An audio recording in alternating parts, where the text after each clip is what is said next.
lecture on epidemiology of inflammatory bowel disease, you mentioned that the incidence is increasing. Is this correct?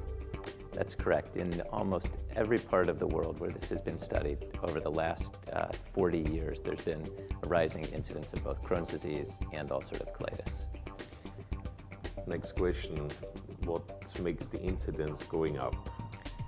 I think there are multiple reasons that can explain some of the rise in incidence. Certainly part of it is better diagnostic tools, so more CAT scans, more colonoscopies, easier to make the diagnosis. But almost certainly that doesn't explain all of the rising incidence. For example, we see increasing incidence in other diseases that have similar immune-mediated diseases, and so likely these rise in incidences are related to certain environmental factors. Let's go to food.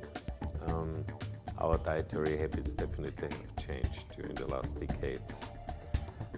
Let's address fruits, vegetables, or meats on the other hand. Is there any effect or any association with the intake of those food items? It's a great question. I would caution against assuming that there's a causal association, but we do see associations such that higher meat consumption is associated with a higher likelihood of being subsequently diagnosed with Crohn's disease and ulcerative colitis, whereas higher fruits and vegetable consumption seems to be associated with a lower likelihood of being diagnosed with these conditions. But also add to that these are studies of new onset of the disease.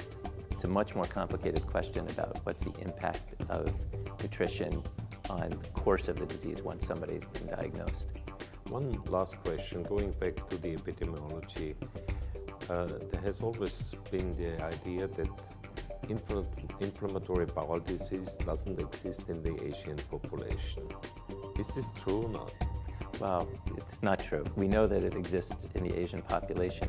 It's consistent with previous research, and it's just a later onset in sort of the time of history onset, but we're seeing the same patterns take place. So in the Asian countries right now, we're seeing more ulcerative colitis than Crohn's disease, but one can speculate that another decade or two from now, you'll see that pattern reverse. Okay, then let's look at the